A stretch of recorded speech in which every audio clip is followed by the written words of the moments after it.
婚后第15年，我病入膏肓，丈夫却不愿意出一分钱。临死前，他带着小三来到我的病床前耀武扬威。他说，我只不过是他向上爬的一块垫脚石。再次睁眼，我回到了他跟我告白的那一天。这次我果断拒绝，并让他在人生最高处狠狠跌落下来。再次醒来，我看着眼前点燃的上百支小蜡烛做成的心形图案，图案中央摆着超大的一束99朵玫瑰。宋文单腿下跪落离，我喜欢你做我的女朋友吧。夜晚的操场上挤满了人，还有闪光灯一直在闪，周围的人开始起哄，在一起，在一起，在一起。我迟迟没有动作，宋文拽着我的衣摆，洛离，我腿都跪妈了，快点同意啊，你是高兴傻吗？直到这一刻，我才意识到自己重生了。前世，宋文的告白也是这么大的阵仗。那段时间，我和宋文成为了全校都羡慕的情侣。宋文长得帅，成绩好，对我也是百般照顾，万般体贴，就是因为这样，我才对他深信不疑。我把爸爸辛苦尽力的公司交到他手上，可结果却是我连治病的钱他都不给，病死前他还用话来戳我肺管子。我毫不在意周围人的眼光，抬手就是重重的一巴掌。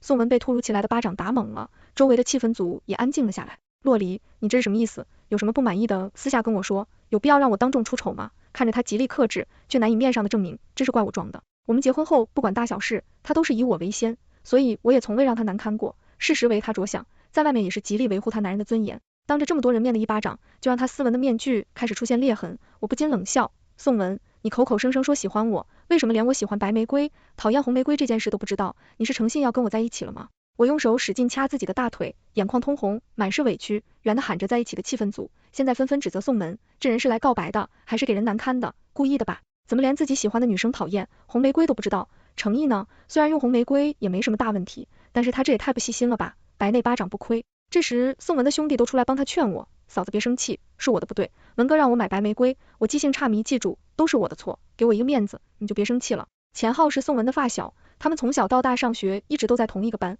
宋文的很多事他都知道，包括他们共同的高中同学刘雪。他们知道你记性差，还让你去买花，那就是根本没把我放在心上，不要再为他找借口了。孙文的表情管理已经处在失控的边缘了，洛离，你不要再无理取闹了，这么多人看着，给我的面子，事后我会买999朵白玫瑰向你道歉，成吗？以前是我被爱冲昏的头脑，竟然没意识到宋文是一个这么要面子的人，我就是不愿意，你又能把我怎么样？宋文的其他室友开始指责我，我就说女人不能惯着，真是给脸不要。我们的宋文是金融系的系草，追他的女神绕操场3圈还在拐弯的，你别不识好歹，过了这个村就没这个店了，到时候就算你跪在地上求宋文不要离开，他也不会再搭理你的。是了，宋文一开始并不喜欢我的，是我追的他，我们同一个年级，又在同一个社团，他经常帮助我，我对他一见钟情，从大一追到了大4，眼瞧都快毕业了，他终于答应跟我在一起了。他说男孩子就应该主动，所以原本是我向他告白的场景，变成了他担心跪得向我告白。看着他是有对我侵略的态度，这里面应该有宋文的不少功劳吧，既然宋文这么抢手，我就不跟别人争了，他值得更好的。我转身要走，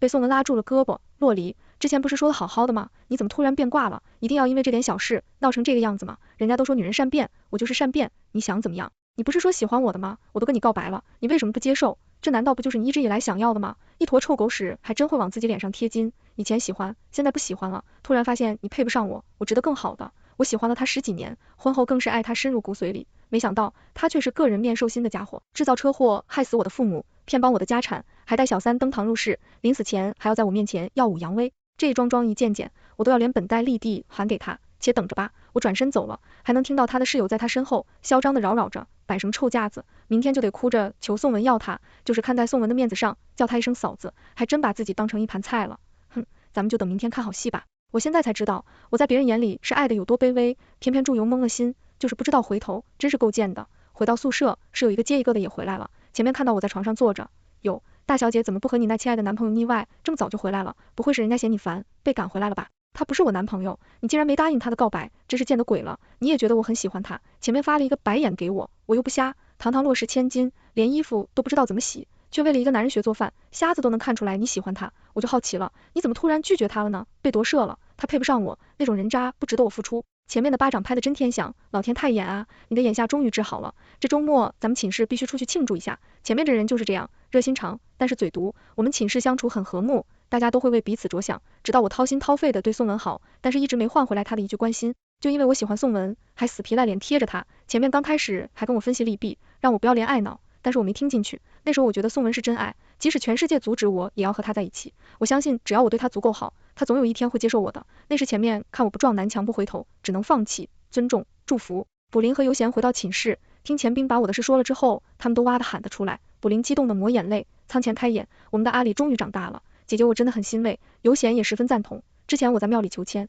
但是说我是有被下了蛊，他还免费帮我解蛊来着，没想到真的灵验了。他们一个个都在为我欢呼，发自内心的为我高兴，我也很开心。上一世怎么就错过了这些真心待我的朋友呢？恋爱脑要不得呀。周六，我们寝室4人去了小吃街吃烧烤，前面举杯，来，让我们一起庆祝阿里长回脑子，远离渣男，干杯，干杯。他们几个端着酒杯，一点一点数着我这几年犯过的傻。每次看你像智障一样对宋文吊着，我都恨不得给你2巴掌清醒清醒。还好，即使止损，就当给自己一个教训了。前面一边拿酒杯一边比划，下次你要是再这么犯傻，我们可就真的不管你了。我非常感谢是有着4年来对我的不离不弃。柏林是一个情感很充沛的人，同样泪点也很低。阿丽说得好，我们以后都会越来越好的，我们都有美好的未来。有贤则比较淡定，我一直都没想明白你到底喜欢宋文什么，那张脸嘛，咱们学校长得帅的那么多，追你的也不少，为什么就非要看上宋文这只喜欢皮擦的八爪鱼呢？前面也接着说，我也搞不懂，他屁股后面经常跟着一个刘血，你是看不见吗？刘血，对呀，社会工作学院的刘血，刚开始我还以为她是宋文的女朋友呢，走到哪里都跟着。上一世在学校里，宋文身边就经常跟着刘血，当时我还吃醋问他和刘血什么关系。宋文解释说，刘血和他是高中同学，大学离家远，只是普通朋友之间的相互关心而已，让我不要多想。毕业后，宋文进了我家的公司，我也就没怎么见过刘血了。我死前再次见到刘血，一直都没反应过来他是谁。前面接着说，那刘血也是个脸皮厚的，跟个狗皮膏药一样，贴着宋文。说实话，如果哪天你跟宋文你去开房，他要说你俩中间我都不奇怪。有钱点点头，我不是来拆散你们的，我是来加入你们的。虽然他们只是几句玩笑话，但事实就是这么残忍。我和宋文结婚第3年，收养的那孩子正好13岁。我和宋文结婚的时候，刘雪就怀孕了，可我一直傻傻的，到最后都没发现，连瞎子都开始睁眼了。我这恋爱脑还沉浸在自己的美梦里，我有上一世的结局，也都是我自找的。柏林看到我走神，就打断这个话题，过去的就让它过去吧，重要的是往前看，不要在同一个坑里摔2次。阿里，你值得更好的。我知道，柏林是怕我还没完全放下，所以才这样说。我也和他们一起剃抖自己以前的傻逼行为，饭吃到一半，前面眯着眼睛跟胳膊触了我一下，我是眼花了吗？那是宋文和刘雪吗？还真是，那俩人在一起了。但愿是，毕竟这种人就是天生一对，绝配。宋文经过我们的小桌时，看到我，他赶紧把牵着刘雪的手放开，走到我面前，洛离，我给你发消息，你为什么不回？还拉黑我，都这些天啊，你该消气吧。我一挑眉，还没来得及开口，前面就哼了一声，你当我家阿离是饭店吗？你想来就来，想走就走，什么叫消气了？你都不配阿离消耗一个脑细胞，滚远点，别再隔着倒胃口。我点点头，你不在我面前蹦跶，我都快忘记还有你这好人了，滚远点，看你那张脸，就想给你2拳。宋文难以置信地看着我，洛离，之前都是你硬贴着我，我才看你演的，别以为没了你，我身边就其他人了。宋文一把拦住刘血的腰，刘血很配合的你在宋文的怀里，宋文以前就不喜欢你，只不过是你自己倒贴，他不想让你难堪才搭理你的，现在宋文是我的了，我绝对不会让你把宋文从我身边抢走的。刘显眼皮都抬一下，端起杯子喝了一口酒，尊重，祝福，锁死，慢走不送。卜灵也在旁边补了一句，2位郎才女貌，天作之合，祝2位相伴一生，不要再出来祸害他人。我道，2位还是快走吧，我刚吃完的烧烤，可不想现在就吐出来，怪浪费的。宋文脑袋上的青筋都鼓了出来，碍于人多也不好发作。刘血则是叫力神，你就嫉妒我吧。看着他们离开的背影，我忍不住感叹一句，挖草，我以前不会就是刘血这样的吧，太痛吓人了。前面道，你现在明白我们当时对你是有多怒气不争了吧？这跟这张有什么区别？卜灵和尤贤也默默点头，而我则起了一身鸡皮疙瘩，吓人，太吓人了。临近毕业，大家都开始忙了起来，我也开始在家里的公司实习，不经常回学校。今天正好是周末，前面他们3个正好也都有时间，我们就约了晚饭。刚经过操场，就看到宋文和刘雪在争吵，我本想直接绕过去，就当作没看见，结果刘雪看见我，就瞅我逃过来了，她拿手里的包朝我扔过来，是不是你勾引的宋文？这几天他都不怎么理我了，你个贱人，狐狸精！我连往后退了几步，才没有被他的包砸到。你之前还装清高，不理宋文，现在又眼巴巴想把他从我身边抢走，告诉你，做梦，我是不会把他让给你的。刘血大声嚷嚷，吸引了整个操场上人的注意。宋文，管好你的狗，瞎叫唤什么？刘血像泼妇一样撒泼。宋文觉得丢脸，啪的一巴掌打在刘血脸上，你还要疯到什么时候？我都说了我没有出轨，信不信随你，但是你要是再这么闹下去，我们就分手。公司刚起步，我每天都忙着脚不沾地，你能不能别给我添麻烦？刘雪捂着脸呜呜的哭着，我发疯，还不是因为我太喜欢你了，你这几天都不回我消息，你让我怎么办？我那么喜欢你，你竟然打我，是不是因为洛离这个狐狸精？你是不是还想着他？虽然我不在意别人怎么说，但是人言可畏，还是不能大意。你自己喜欢垃圾，不代表所有人都喜欢垃圾，你们俩的事莫碍老子。说完，也不管刘血和宋文在后面吵什么，我径直走了，有病啊，自己发疯，还要拉上别人一起。我和宋文再次见面，是在贺家举办的酒会上。我是家里的独生女，爸爸想让我学习管理公司，特地带我来学习生意场上的交往。贺家是 A 市的首富，家族产业涉及多个领域，只要是 A 市有头有脸的商人，都和他家有生意上的来往。宋文本来不应该出现在这里的，我暗中找人给宋文指的秦家这个大树，才让他能人模狗样地出现在这里。1周前，宋文找到我，说是想要和我合作，要不是为了我后面的复仇计划，我是一眼都不想看见他。一开始他还动了一把戏车，想要我像以前那样喜欢他，直到我不耐烦想要离开，他才说明他真正的目的。宋文想要我以公司或者个人名义入股他的公司。A 市是个商业发达的城市，很多家族企业都能日进斗金，但是这对新公司未必是件好事。正因为商业发达，很多龙头产业已经被一些有名大家族占据，他们世代在这里生活，经商不是一般的企业能抗衡的。新来的企业就算能在 A 市站稳脚跟，最多也只能得到一碗肉汤。宋文是个很有野心的人，奈何原生家庭不能给予他帮助，所以他又打起了我的主意。我很果断地拒绝了他，不管宋文对我说什么，我都无动于衷。他只好愤恨离开，我看着他的背影，不禁在心里冷笑。我的复仇计划开始了。宋文身边站着刘血，他今天穿着红色亮片的短裙，一头大波浪，神情很傲慢。我经过后花园时，对他拦住了去路。洛离，没想到我今天也能来吧？我家宋文出席，事业蒸蒸日上，再过不久，这人是阔太太里面就有我一个。我今天穿的这身短裙，可是是有名设计师出的新款，全国仅此一件。虽然你今天穿的这个裙子灰不拉几像个破落户，念你死皮赖脸，喜欢我们家宋文这么多年的情分，你要饭的时候，我会赏你一碗白米饭的。到时候你可不要太感动啊！我冷笑一声，我这身灰不拉紧的裙子是全球设计大赛的冠军作品，而你身上像985女一样的短裙是去年设计师准备销毁的失败品，只不过被别的设计师买回去私下进行了改动，就成了现在你身上这种不伦不类的样子。不过这个裙子衬你，特别符合你的气质，你敢说我不伦不类，你找死！这可是你说的，跟我可没有关系啊。有些说不过我，又不想吃亏，拿起包又想像之前那样打我。我被一个坚持有力的手臂抱住，往后挪了几步，耳边响起一个温和磁性的声音，小心。我站稳后才回头，贺连卓，贺家的二少爷，这场酒会就是他家老爷子办的。我现在他倒生气，流血没有打到我，更是弄上心头。你又是个什么东西？我的事还轮不到你插手，这女人是疯了吗？来别人家做客，还骂主人家是个什么东西？贺连卓并没有生气，依旧面带笑意。今天这里来的都是有头有脸的人，要是因为一点小事闹大了，怕是谁也不好看。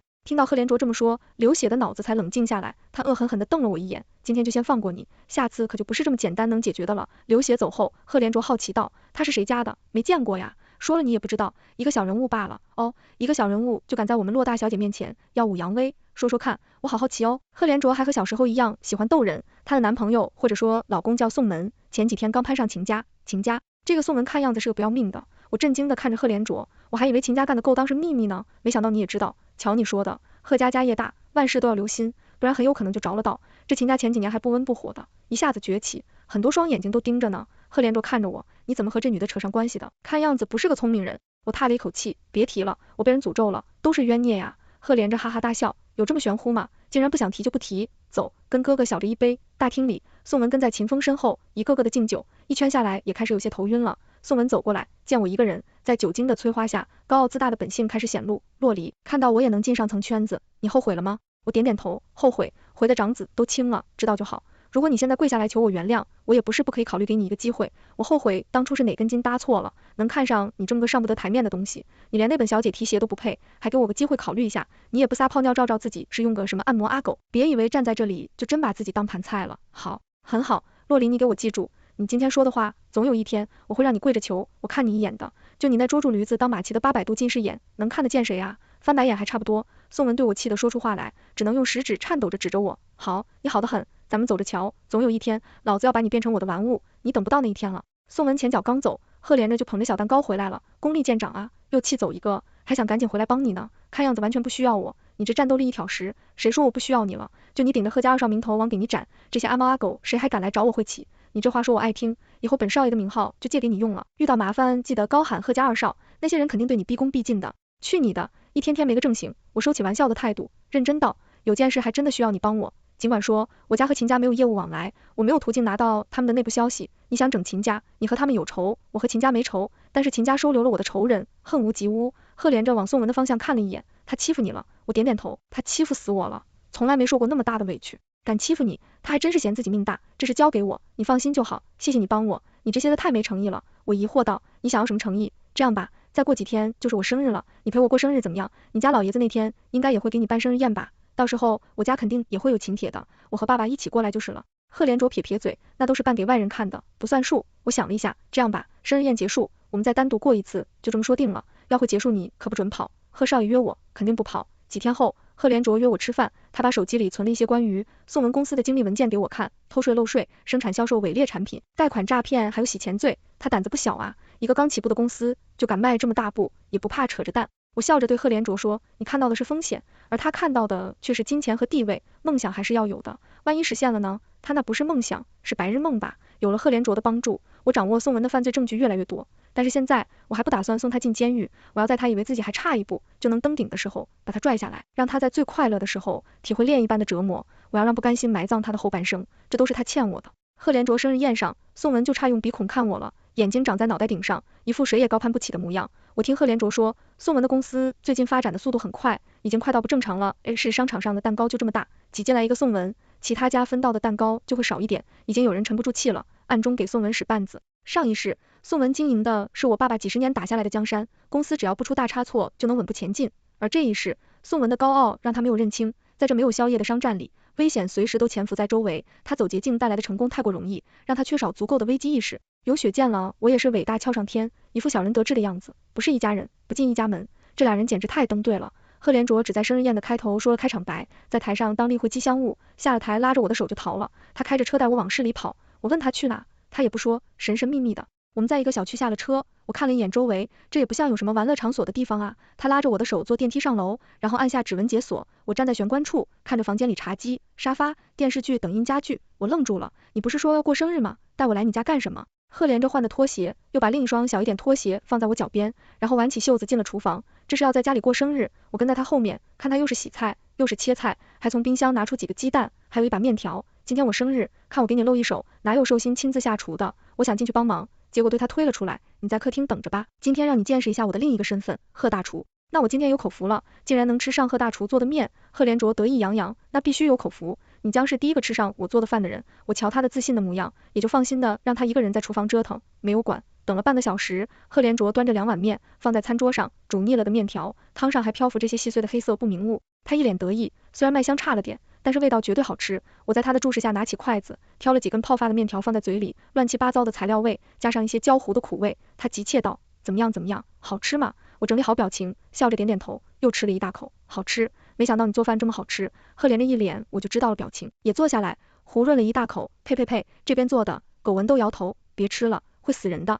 哈哈，还以为你多会呢，就这，贺大厨，我撸起袖子进了厨房，不到半个小时，4菜1汤加上米饭整整齐齐的上桌，一顿饭让贺连着对我刮目相看，你简直就是田螺姑娘，这也太好吃了吧，谁以后娶问你就有福了，那当然，福光之人是享受不到的。不久，刘雪就又跑到我面前，耀武扬威，我和宋文昨天已经领证了，而且我也怀了他的孩子，你们一机会了，宋文只能是我的，如果你只是来告诉我这件事，那你大可不必，你俩结不结婚，生不生孩子，关我屁事，你们开心就好。刘雪疯狂道，别以为我不知道，你看宋文现在公司越来越好，就想勾引他，你别做梦了，只要有我在一天，宋文就不可能和你就情复燃，谁也不能从我身边抢走他，没有人可以。好家伙，我说肩膀头子，他跟我聊胯骨肘子，这绿春不对马嘴的，真的没法沟通，我只能认命的配合他的演出。你说的对，那你可得看好了，不然一个不留神，你亲爱的男神宋文就被我勾走了，你可怎么活呀？你的孩子不能没有爸爸，你也不能没有让你以为傲的男人。听了我这么说，他就更加确信我还抱有勾引宋文的心思，我会把宋文看得牢牢的，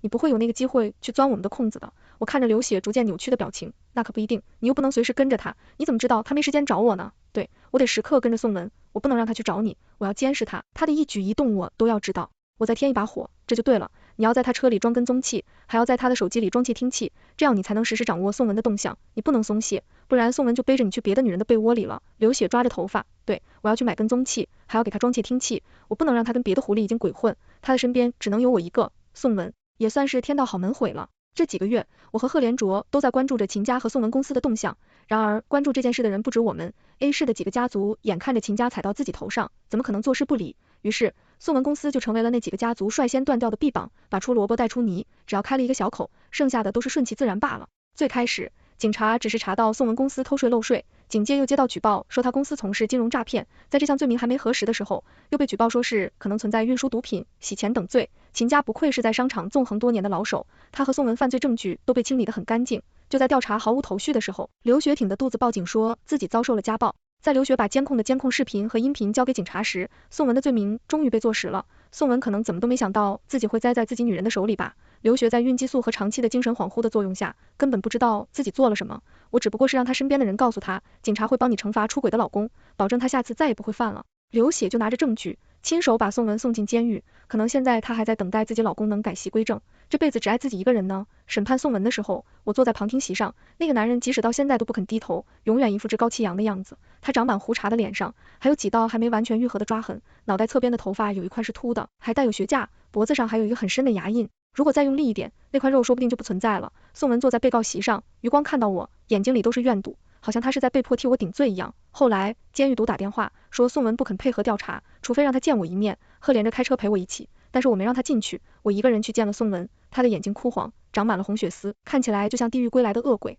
看到我这样，你解气吗？如果当初你愿意帮我，我一定就会是另一种人生。另一种人生是哪种？趴在我身上吸血，然后把我像垃圾一样丢掉吗？他抬起眼睛看着我，干裂的嘴唇一张一合。洛离，你有什么可骄傲的？你只不过比我多了一个有能耐的爹爸爸，我一点都不比你差。我在学校里样样都比你好，而你只是个会撒娇的蠢女人。除了做那些倒胃口的饭，你还有什么用？洛氏公司在我手里，不但没有衰落，反而越来越好，这都是我的功劳。而你只不过比我幸运，你有个好家世，所以才能样样胜我一头。我没有输给你，上辈子没有，这辈子也没有。我突然想起来那个坐在被告席上的宋文，还有那个怨毒的眼神，原来那时候他就重生了。或许老天都觉得我可怜，让我再次遇到自己的仇人，哈哈，你也有今天，宋文，这都是你该的。就算你仗着我骆家非常之头变疯狂，你也改变不了自己是职业鸡的本质。不仅家世比不上我，你样样都不如我，老天都看你不顺眼，让我亲眼看着你跟人渣受到制裁，你就是那阴沟里的臭虫，永远不配活在阳光下。我狠狠出了口恶气，也不管宋文的咆哮和嘴里说出的肮脏话语，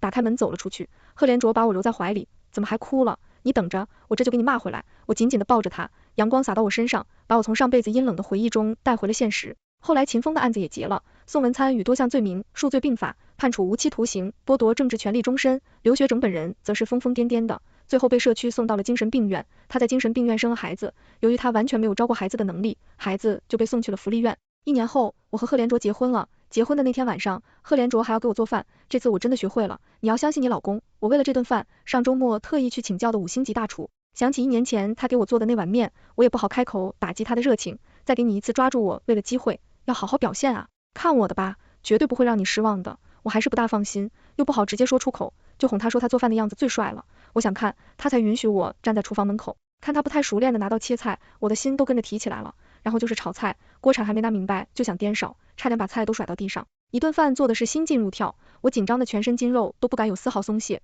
准备随时救场。还好一切都安然无恙，这次虽然味道还是一般般，但最起码能吃了，这也算是不小的进步。我毫不吝啬的夸奖他，不错不错，这次进步很大，再练2年，你就是下一个5星级的贺大厨。对于我的称赞，赫连卓很是受用，早知道上次我就再练几天再给你做饭了，想在你面前好好表现一下的，结果丢脸丢大发了。我笑道，可不是，你那脸还是我去1里地外捡回来的，哈哈。赫连卓王，我碗里放了一个虾仁，黑历史标题。1年后，我生了我们的第一个女儿，赫连卓每天最喜欢做的事，除了黏着我，就是抱着我们的女儿，有时候他公司不是很忙，都会带着女儿去公司炫耀。一般这个时候，他就会在女儿的衣柜里找出各种风格的衣服给孩子试，直到试到满意的那一身，女儿也很配合他，父女俩个弯气近暖暖，玩得不亦乐乎，日子就这么一天天过着，平淡而幸福。我很珍惜现在所拥有的一切，祝愿我爱的人和爱我的人都能身体健康，万事顺遂，全文完结。